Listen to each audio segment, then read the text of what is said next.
بسم الله الرحمن الرحيم إلهي با مادة إسكاله سان هروش شيئا إلهي كسكو مدح ديني أيام مادة إسكاله نقول ديري قليي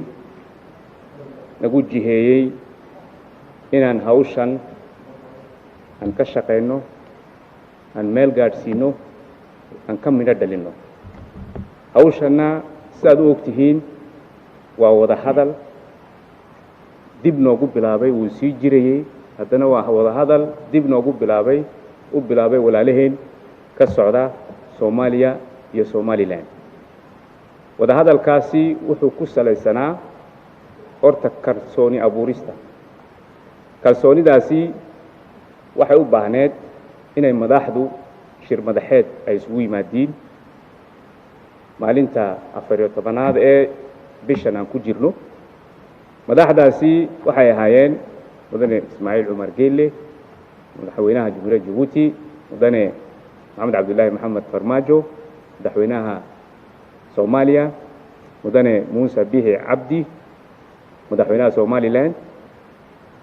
iyo Prime Minister Abiy Ahmed Ali ee ra'iisul wasaaraha Ethiopia dalal ayaa ka qayb galo oo kale iyo hay'ado dalalkaasi waxaan xusi karayaa Mareykanka ayaa in danjira u joogay oo Donald Yamamoto la yiraahdo iyo danjiraha ururka Europe Ambassador Aidan O'Hara waxaa soo raaca Executive Secretary oo IGAD ururka IGAD ka socda Dr. warkene geedayahu wixii ay khudbada soo jeediyeen waad maqasheen khudbadahaasi sidii runta waxay ahaayeen jihayn cad labada wafdiye wasiirada ka kooban wafdiga Soomaaliya waxa hogaaminaya wasiirka walaalkay Cabdi Maxamed Sabriye wasiirka arrimaha gudaha ee Soomaaliya wasiirka Somaliland wafdiga Somaliland waxa hogaaminayay walaalkay Yaasiin Xaji Maxmuud Xiir wasiirka arrimaha dibadda Somaliland labada wafdi wasiiro kale way ka kooban yihiin wasiirka maaliyadda wasiirka ganacsiga xagan sidoo kale wasiirada maxaan ku dhahay arrimaha gudaha wasiiradana waa xaggan kalena wasiirada ganacsiga wasiiro kalena oo petroolka dastuurka waxaad ogaatiin wafdi labada wafdi waa heer sare iyo level sare weeyaan waxa looga jeedayna wada hadalkan dib u soo noqday inuu noqdo ku dhab ah ku midad laga dhalinayo ku isku soo dhaweynaya Somaliland iyo Soomaaliya kolka waxaan noo qorshaysanaa shan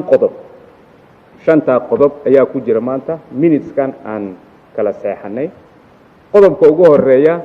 waxa weeyaan sidaan shirarkeeni mustaqbalka sida quruxsan oo habaysan oo de hadafku uu ka yahay wada hadal maahine wada hadal mira keenaya taas waxa ingiriiska lagu yiraahdo code of conduct qodobka labaad waxa weeyaan sidee baan kalsoonidii dib u dhisnaabay ahayd confidence building gibe qodobka saddexaad dhowr arrimoodoo Soomaaliya iyo Somaliland ay ku heshiiyeen shirar hore oo hirgelintoodii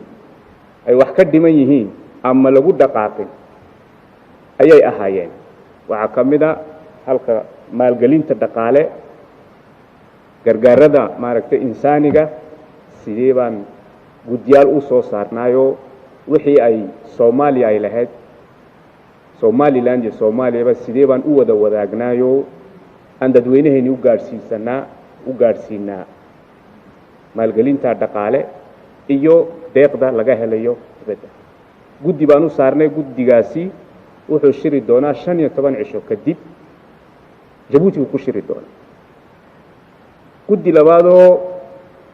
samada air traffiga maamulkeegii u fiirsan doona ka shaqayn doonana waan soo saarnay 15 cisho kadib ayuu Jabuuti ku shiri doona guddi saddexaad oo ku lug leh ama ka shaqayn doona nabad sugidda ayaa isagana la qorsheeyay saddexdaa guddi 15 cisho kadib waxay ku kulmi doonaan Jabuuti waxaan ku magacsiinay technical committees subcommittees guddigan wasiirada aan ku jirno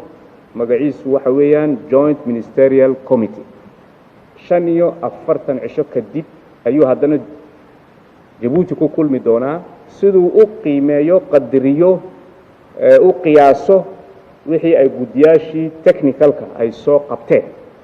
waxay ku tusaysaa ina daacad iyo ina dab laga yahay hadafka lagu socdo ina meel la gaarsiyo ama la gaadhoba kolka waxaad ogaatiin madaxdeennii hadday 4 cisho wali joogaan madaxweyne Muuse Biixi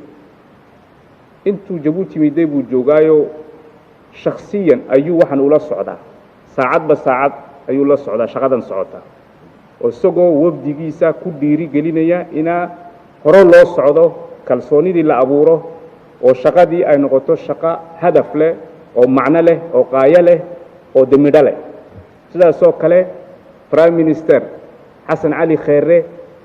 madaxweynihiisii uu la socday uu ka hadhay hoteelkan buu ku jira isaguna tallaabo ayuu ula socdaa shaqadan qabsoomaysa ee qabsoomata sidii runta shirkan Jabuuti ku qabsoomay inuu ka duwan yahay shirarkii kale ayaan qabnaa waayo waxaad ogaatiin haddii aan anagu Soomaali nahay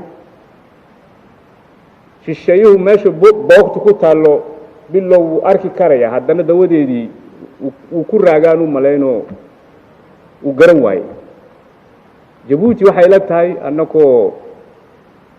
qadarinayna ixtiraamayna madax bannaanida Somaliland iyo Soomaaliya waxaan leenahay Jabuuti oo walaalka weeyaan walaalihiin weeyaan iyaga garanaya siday niigu garab galaan hadafkan aad ku socotiin madaxweyne Ismaaciil Cumar Geelle kolkuu ogolaaday inuu haddana initiative-kan inuu hormood u noqdo hoggaam u noqdo shucuurkaabuu qabay dareenkaabuu qabay wuxuuna goostay inuuna ka hadhin arrintan inuu ku garab galo walaalihii madaxdii Somaliland iyo Soomaaliya siday hadafka ay ku socdaan ay u gaadhaan isagoo isgarab taagan anoo hadalka ku dheeraanayn waxaan jeclaan lahaa inaan walaalahayna hadalka siiyo iyakuna ay cabiriyaan shucuurtoodii iyo waxay dareensan yihiin dabadeedna su'aaladii 2-3 su'aal ayaan niga qaadaynaa waan ka jawaabaynaa insha Allah aad baad u mahadsantihiin